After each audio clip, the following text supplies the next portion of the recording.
भीतारं कर्म भूभृतां ज्ञातारं विश्वतत्त्वानां वन्दे तद्गुणे लब्धे वन्दे तद्गुणे लब्धे वन्दे तद्गुणे लब्धे।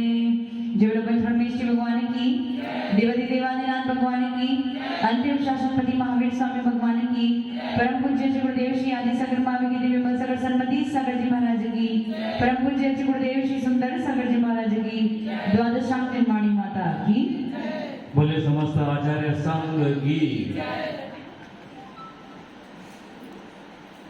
गति जाति शरीर अंगोपांग निर्माण बंधन संघात संस्थान सहनन स्पर्श रस गंध वर्ण अनुपूर्वी अगुलघु उपघात परघात आतप उद्योत उच्छ्वास विहायगति प्रत्यक्षरी रस सुभग सूक्ष्म पर्याप्ति का वर्णन चल रहा था।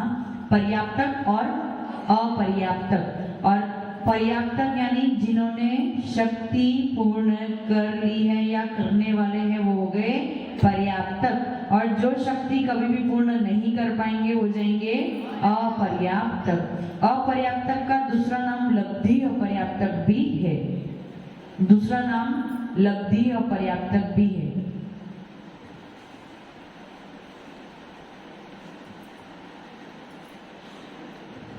लिख लिया।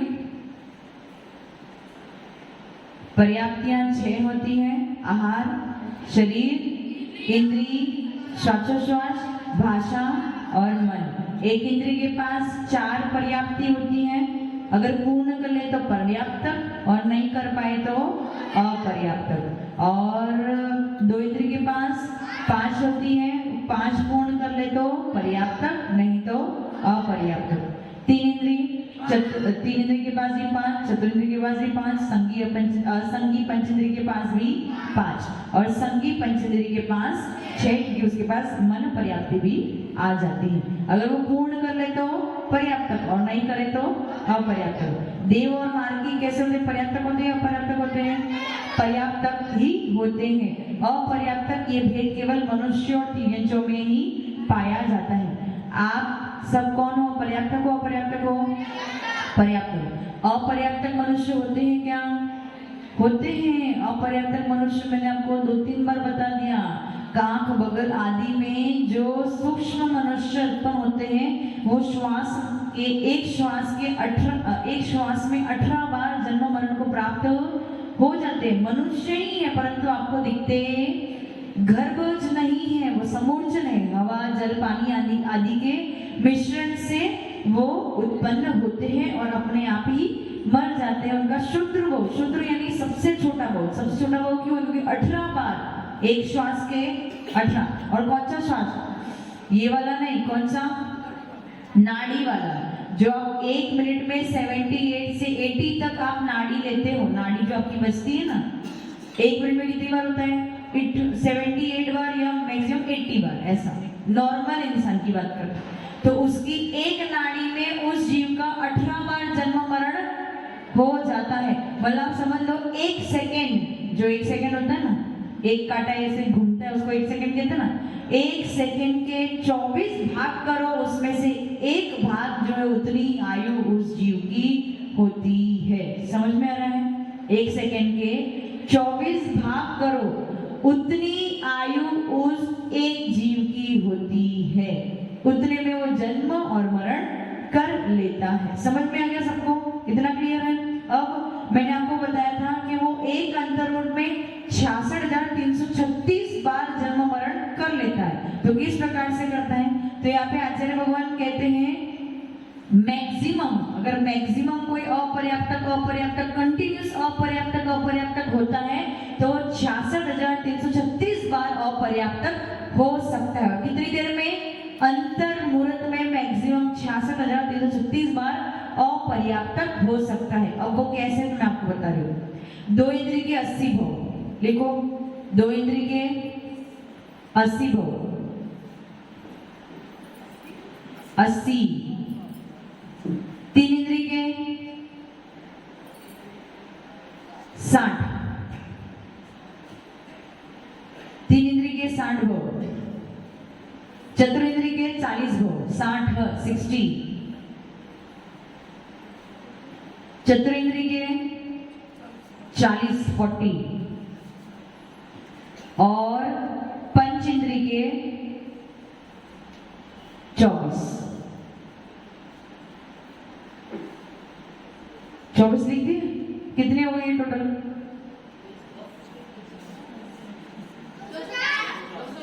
204 हो गए।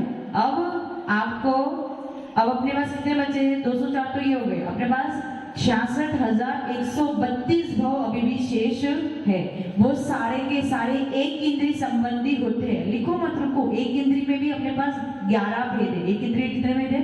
11। पहला पृथ्वी जल, सुनो पहले सुनो। पृथ्वी जल अग्नि वायु और साधारण वनस्पति। प्रत्येक वनस्पति की बात नहीं कर रहे हैं, केवल किसकी बात कर रहे हैं? पृथ्वी जल अग्नि वायु और साधारण वनस्पति। कितने भेद हो गए? 5 हो गए। इन दोनों के सूक्ष्म और बादर कर दो। कितने भेद हो गए? 10। और लास्ट में प्रत्येक वनस्पति ऐड कर दो। कितने हो गए? 11। इन 11 जीवों के, ये 11 जीवों के या 11 पर्याय में वो 6012 बार जन्म मरण को प्राप्त होते एक एक में। जैसे पृथ्वी का एक है तो पृथ्वी का एक में बार बार अपर्याप्त होते हुए कितनी बार जन्म लेगा? वो जन्म मरण कितनी बार करेगा? 6012 बार। ये पृथ्वी का एक के पूरे हो गए, मतलब पृथ्वी का एक के सूक्ष्म के पूरे हो गए। फिर बादर में 6012 बार जन्म मरण करेगा। फिर पृथ्वी के बाद क्या आता है? जल, पृथ्वी जल में सूक्ष्म में 6012 बार जन्म मरण कर लेगा। फिर बादर में 6012 बार जन्म मरण कर लेगा। जल के बाद अग्नि में भी सूक्ष्म में 6012 बार और बादर में 6012 बार। उसके बाद वायु में सूक्ष्म में 6012 बार और बादर में 6012 बार। और साधारण वनस्पति होती, साधारण वनस्पति निगोद और इतर निगोद देते हो, उसमें भी सूक्ष्म और बादर ऐसे 2 भेद होते हैं। जब अपन ने सूक्ष्म नामकरण पढ़ा था तब मैंने आपको बताया था कि सूक्ष्म नामकरण केवल एक इंद्रिय के पास ही होता है, बाकी अन्य के पास नहीं होता है। तो अग्नि के भी सूक्ष्म बादर भेद कर लिए, उनके भी 6012। साधारण वनस्पति के भी सूक्ष्म बादर कर दिए, उनके भी 6012 हो गए। और फिर लास्ट में प्रत्येक वनस्पति यानी पेड़ पौधे, उसमें जो अपर्याप्त होते हैं उनके भी 6012 बार जन्म मरण होता है। इस प्रकार आपके पास 11 भेद हो गए। कितने भेद हो गए? 11। और हर एक के 6012 बार जन्म मरण करेंगे तो गुणा करेंगे तो आपके हो जाएंगे 66,132। कितने हो जाएंगे? 66,132 हो जाएंगे। और जब उसमें 204 आप ऐड करोगे तो 66,336 आपके हो जाएंगे पूरे। समझ में आया मैंने क्या बोला? देखो, कोई एक ही जीव है, अन्य अलग अलग जीव की बात नहीं करें, एक ही जीव। जैसे आपकी आत्मा है, आप अभी मनुष्य भाव में उसे छोड़ दो। आपने एक बार, पहली बार पृथ्वी का एक में जन्म लिया, सूक्ष्म में जन्म लिया, लब्धि अपर्याप्त यानी अपर्याप्त है। तो उसी पृथ्वी का एक सूक्ष्म में आप 6012 बार जन्म मरण कर सकते हो, वो भी एक श्वास में 18 बार। और ऐसे करते करते कितनी बार? 6012 बार जन्म मरण आपका हो गया। वैसे ही बादर में भी वही 6000 बार। ऐसे ही करते करते 11 भेद पूरे करने। कौन से 11 भेद? पृथ्वी जल अग्नि वायु और साधारण वनस्पति दोनों के सूक्ष्म और बादर।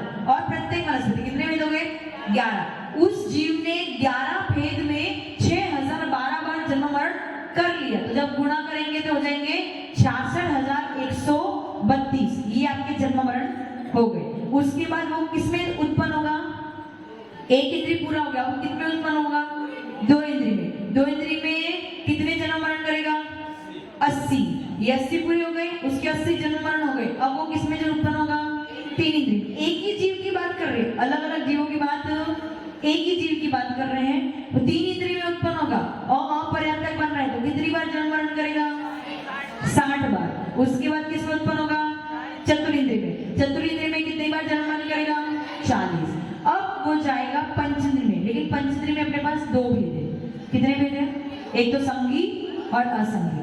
असंगी के 8 भेद, 8 बार। पंचेंद्री असंगी में 8 बार जन्म मरण करेगा। पंचेंद्री असंगी में 8 बार जन्म मरण करेगा। उसके बाद पंचेंद्री संगी तिर्यंच में 8 बार जन्म मरण करेगा। पंचेंद्री तिर्यंच संगी में 8 बार जन्म मरण करेगा। और उसके बाद लास्ट में मनुष्य के 8 भव होंगे। अपर्याप्तक मनुष्य के 8 भव होंगे। मैंने लिखा ना पंचेंद्री के 24 भव, तो 8 + 8 + 8 कितने हो गए? 24 हो गए ना। तो इस प्रकार आपके पंचेंद्री के 24 हो गए। पंचेंद्री असंगी के 8, पंचेंद्री संगी के 8 और मनुष्य के 8 कितने हुए टोटल? 24। और सबका टोटल करोगे तो 66,336 बार जीव का जन्म मरण होता है। समझ में आया? किसी को प्रश्न पूछना है? बहुत जल्दी तो नहीं हो गया है? लिखना बाकी है अच्छे से? हाँ लिखो। एक इंद्री के पहले 11 पेज लिखो। पृथ्वी का एक सूक्ष्म बादल,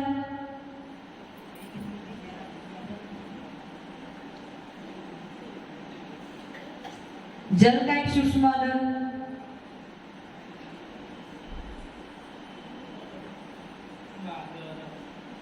बादर। आप कौन हो वकील साहब? बादर हो सूक्ष्म हो? बादर कैसे पता चला? मैंने पढ़ाया ना। अच्छा, सूक्ष्म कौन होते हैं? एक इंद्री ही सूक्ष्म होते हैं, बाकी सब बादर होते हैं। एक इंद्री में सूक्ष्म और बादर दोनों होते हैं, परंतु बाकी सब में सूक्ष्म पाए नहीं जाते हैं। समझ में आ रहा है ना मैं क्या कह रही हूँ? कितने हो गए? पृथ्वी के 2 हो गए, जल के 2 गए, अग्नि के 2। कौन से 2? सूक्ष्म बादल। फिर वायु के 2 कितने हुए? 8 हो गए। 8 हो गए ना। अब साधारण वनस्पति के 2, साधारण वनस्पति के 2।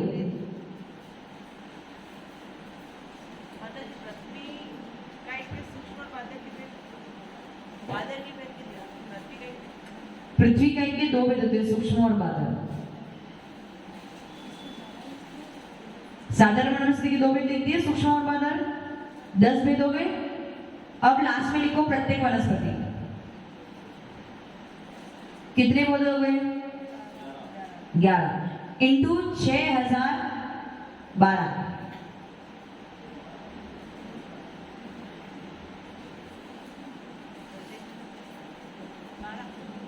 6012 इक्वल टू कितने हो गए? 66,132। ये किसके भाव हो गए? अपर्याप्तक जीव के एक इंद्रिय संबंधी अपर्याप्तक जीव के 66,132 जन्म मरण हो गए। इतना क्लियर हो गया? अब वो किस में जाएगा? अब वो किस में जाएगा? 2 इंद्रिय में। 2 इंद्रिय में कितने जन्म मरण करेगा? 80।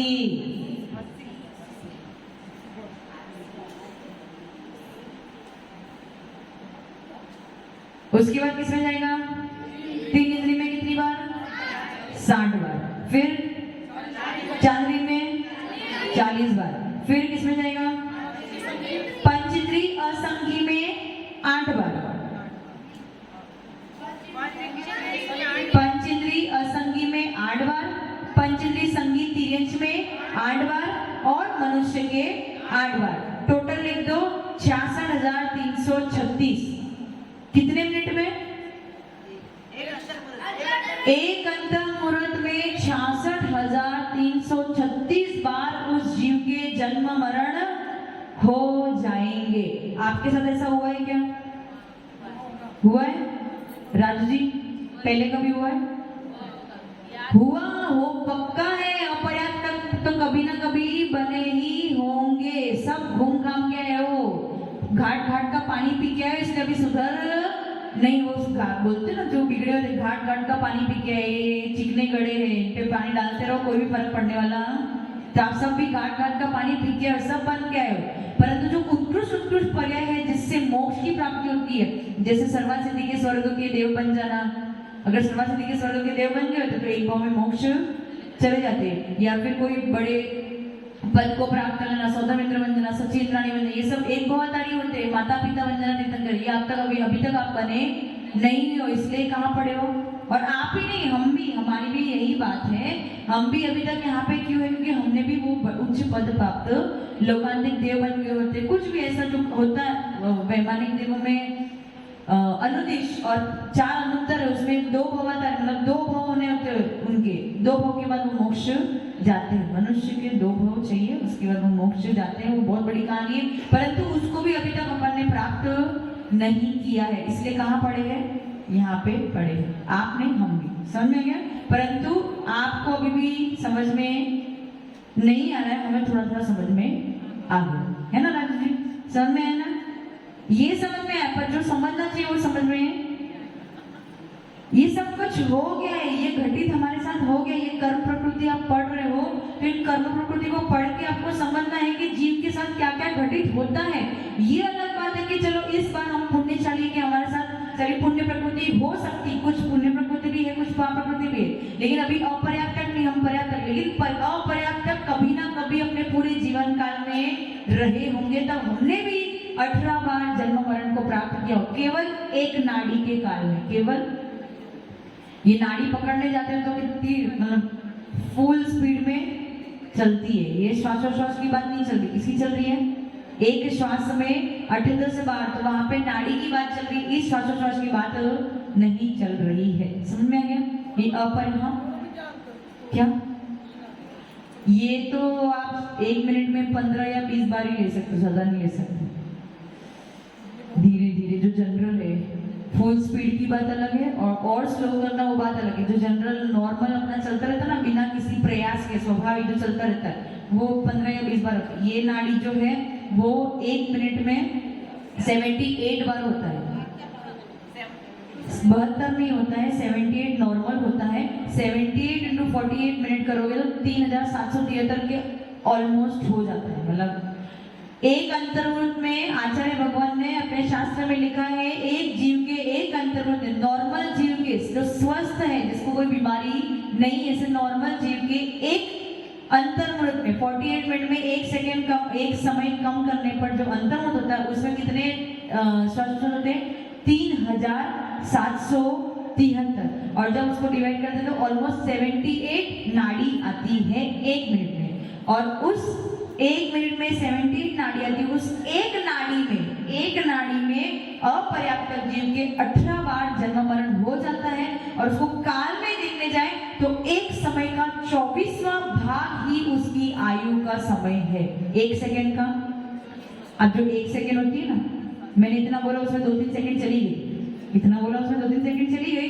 उस 1 सेकेंड के कितने भाग करना है आपको, उतनी ही उसकी आयु है। कितनी आयु है, इतनी छोटी सी उसकी आयु है। किसकी आयु है, आपकी भी ऐसी रही होगी। और जो 66,336 बोला है ना, वो मैक्सिमम है। कोई बीच में से भी इसको छोड़ सकता है, मतलब जरूरी नहीं है कि इतने करने ही पड़ेंगे फिर छूटेगा ऐसा, पर मैक्सिमम अगर कोई अपर्याप्त में उत्पन्न होगा तो 66,336 बार तक वो अपर्याप्त में उत्पन्न होता रहेगा, और फिर वो क्या बन जाएगा, पर्याप्त बन जाएगा। समझ में आया,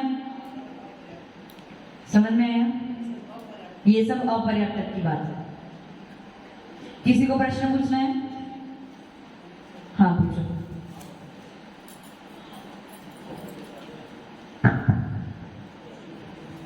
नमस्ते गुरुदेव, वंदे माता जी। हमने आपके लेक्चर पढ़े, बहुत से क्वेश्चन लिखे हैं माता जी। तो पहला क्वेश्चन तो ये है माता जी हमारा कि 24 तारीख के लेक्चर में आपने बताया था कि उत्तम संस्थान के बारे में आपने बताया था कि सम चतुर्थ संस्थान जैसा कि सामुद्रिक शास्त्र में बताया गया है। तो सामुद्रिक शास्त्र क्या होता है?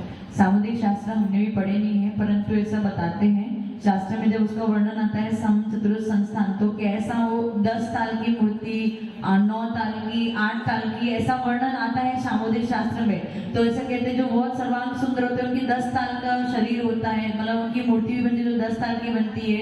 मनुष्य होते हैं वो 8 ताल के होते हैं, बीच में 9 ताल वाले भी रहते हैं। तो ये हम जो है, हम इतने सुंदर नहीं है, क्योंकि हमारा शरीर जो है बेडोल है। हमें लग रहा है कि हम बहुत अच्छे हैं, एकदम प्रॉपर शेप में है, परंतु हम उसकी अपेक्षा सम चतुर्थ संस्थान या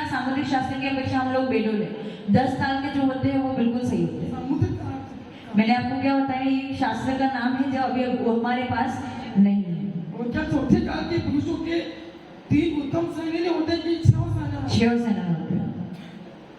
मतलब कि अगर कोई मनुष्य मर के मनुष्य में, नारकी मर के नारकी में, देह मर के देह में उत्पन्न होगा, वो मोड़े डायरेक्ट विष्णु गति से जाएगा कि मोड़े रहेगा?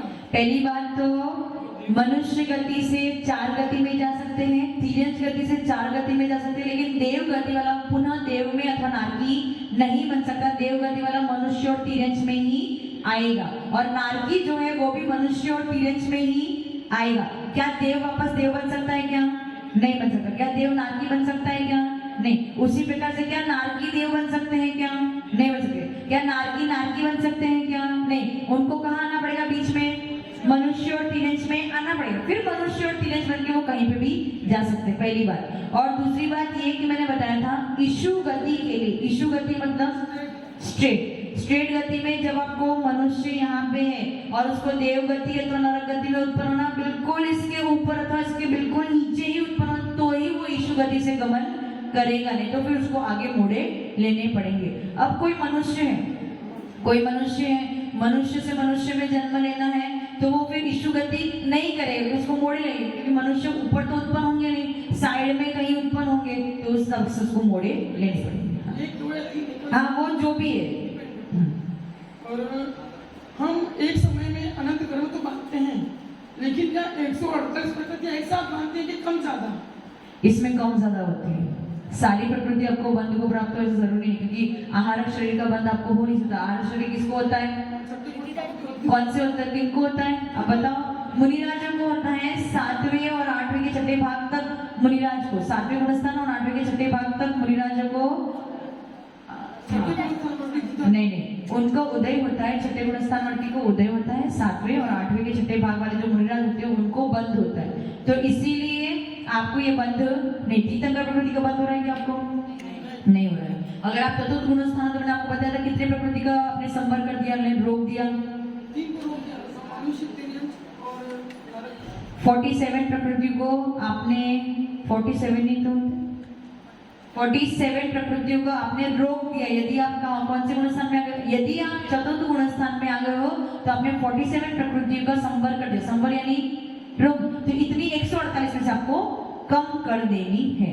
ऐसी और भी प्रकृतियां रहती है कि जो प्रतिपक्षी प्रकृति है, जैसे आयु बंध का, आयु कर्म का यदि बंध हो रहा है तो चारों आयु का बंध आपको एक साथ नहीं हो सकता। साता आसाना में से किसी एक का बंध होगा, उच्च गोत्र नीच गोत्रों में से किसी एक का, क्योंकि ये सारी प्रतिपक्षी है। प्रतिपक्षी यानी एक दूसरे की विरोधी है, विपरीत वाली है। अगर ये रहेगी तो ये नहीं रहेगी, ये रहेगी तो ये नहीं रहेगी। जैसे पर्याप्तक और अपर्याप्तक है, दोनों विपरीत है ना एक दूसरे की। तो जब आप पुण्य प्रकृति का कर्म बंद कर रहे होंगे तो पर्याप्तक नाम कर्म का बंद हो रहा होगा, और जब पाप प्रकृति का बंद करोगे तो अपर्याप्तक। तो सब प्रतिपक्षी प्रकृतियों में किसी एक का ही बंध, जैसे अपने पास 3 वेद है, स्त्री वेद, पुरुष वेद, नपुंसक वेद, तो तीनों का एक साथ बंध किसी एक का ही एक समय में बंद होता है। वैसे प्रतिपक्षी प्रकृति जब आपको उसका कैलकुलेशन करोगे तो आपको समझ में आएगा कितनी प्रकृति, और गुणस्थान की अपेक्षा प्रकृतियां और भी कम होती जाती है। गुणस्थान बढ़ेगा, आपकी विशुद्धि बढ़ेगी,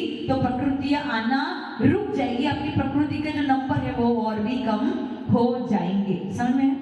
जिस तरह मनुष्य के कर्म बनते उसी तरह हाँ, वो कर्म बांधते हैं, लेकिन उनकी कर्म की कैटेगरी अलग है, हमारी कर्म की कैटेगरी अलग है। वो उनकी योग्यता अलग है, हमारी योग्यता अलग है। और क्या 1 से 4 इंद्रिय जीव उनके मन नहीं होता है, तो वो तो पुण्य पाप का तो ज्यादा मतलब उनको हित अहित का उनको एहसास नहीं होता। हित और अहित का एहसास नहीं होता, लेकिन उनके पास वचन और काय है, उसकी क्रिया के द्वारा 1 से 4 जीव का नरक में जाते हैं? नहीं जाते, देव में भी नहीं जाते और नरक में भी नहीं जाते।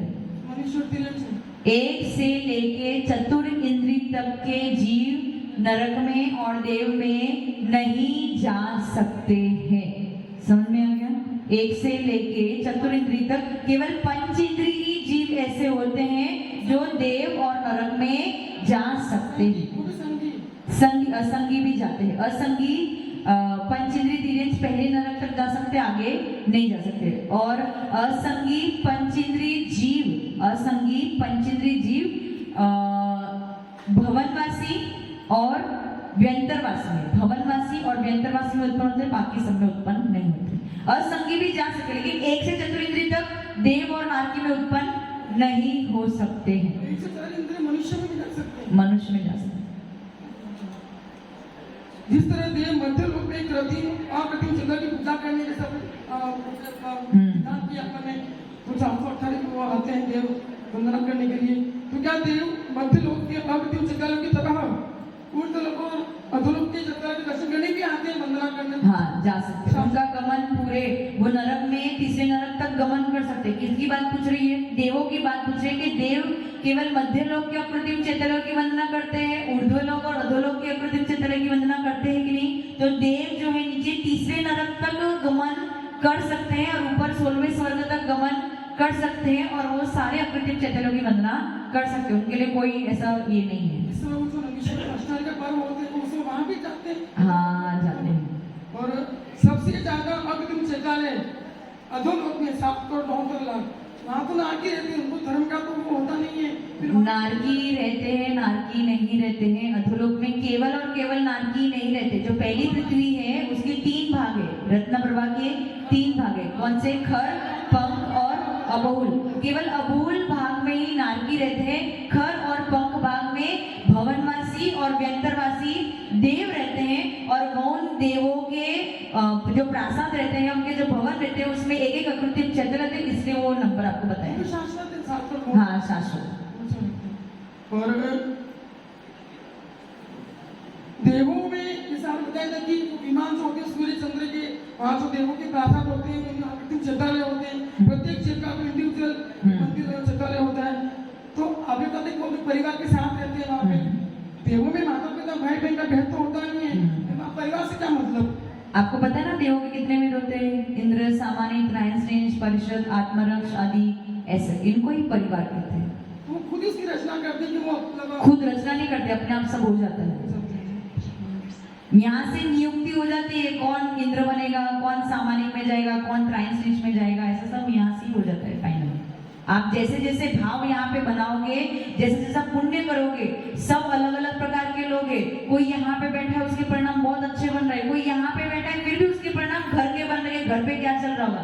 तो सबके अपने अपने अलग अलग पुण्य और पाप है। अब जब आयु बंद हो रहा होगा, उसके बाद भी आपके कैसे परिणाम विशुद्धि की तरफ बढ़ रहे हैं, तो हो सकता है आपको उच्च पद प्राप्त हो, और परिणाम अगर नीचे गिर रहे हैं तो हो सकता है आपको देवों में ही नीच पद की प्राप्ति हो जाए।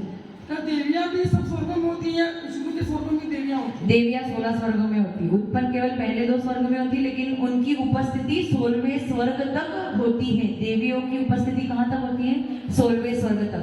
9 ग्रेवक उत्पन्न केवल पहले 2 स्वर्ग में होती है, परंतु वो 16वें स्वर्ग तक जा सकती है। मतलब वहां पे भी देवों की देवियां होती है 16वें स्वर्ग तक। और 9 ग्रेवक, 9 अनुदिश और 5 अंतर में देवियां नहीं होती है। वो सारे के सारे देव कैसे होते हैं? अहम इंद्र होते हैं, सब अपने अपने आप में इंद्र होते हैं। वहां पे ऊंच नीच का कोई ये नहीं होता है। इस वजह से एक बार देवी का गमन नहीं होता। नहीं होता। तो जैसे आपने बताया था कि कल,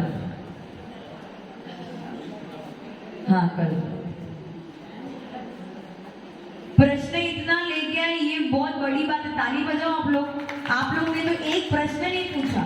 अगर कुछ विचार करोगे, इस पे चिंतन करोगे, तब तो प्रश्न उठेंगे। आपके प्रश्न क्यों नहीं उठ रहे? क्योंकि आप चिंतन कर ही नहीं पा रहे हो। यहाँ पे आते हो, लिखते हो, घर पे जाके वो जो आपके पत्र है, जो भी है वो सब जाके रख दी, और कल वापस जब शाम को आने का टाइम तो उठाया और वापस लेके आए। क्या चिंतन है आपका? कुछ भी चिंतन नहीं है। कुछ स्वाध्याय करना हो, अगर जानने की जिज्ञासा हो, तो ऐसा जिज्ञासु होना चाहिए जो पढ़ भी रहा है, समझ भी रहा है, और उस पर चिंतन भी कर रहा है, सोच भी रहा है। जो सोचेगा उसके मन में तो प्रश्न उठेंगे, जो सोचेगा नहीं उसके मन में क्या प्रश्न उठेंगे? अब आपको समझ में रहा है हम क्या स्वाध्याय कर रहे हैं? कैटेगरी है, अलग अलग प्रकार की कैटेगरी है। जो एक्चुअल में स्वाध्याय करता है उसके मन में बहुत सारी जिज्ञासा होती है, और उनके प्रश्न से ही समझ में आता है कि वो सच में स्वाध्याय की रुचि कर रहे हैं। बाकी सब क्या कर रहे हैं?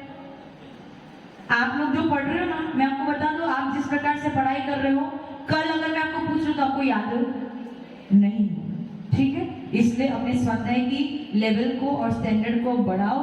तो आपका देखो, मैं आपको बता दूं, ये स्वाध्याय करोगे ना तो आपका समय जो आर्थ और रौद्र ध्यान में जाने वाला है वो कहाँ चला जाएगा? धर्म ध्यान में। अब स्वाध्याय तो केवल आधा घंटा हुआ, उसके बाद भी अगर पूरे दिन भर आप इसके बारे में चिंतन विचार करते, खाना बनाने तभी भी चिंतन कर रहे हो, किसी के पास दुकान में बैठे हो, कोई नहीं है ग्राहक, तभी भी चिंतन कर रहे हो, तो ये सारा समय आपका कहाँ जाएगा? धर्म ध्यान। और धर्म ध्यान ही अभी आपके लिए सबसे उत्कृष्ट है। पापों से बचने के लिए धर्म ध्यान ही उत्कृष्ट, तो केवल आधे घंटे के स्वाध्याय से आपका कल्याण होने वाला नहीं। ओम नमः सिद्धेश्वराय। ओम ह्रीं वाग्वादिनी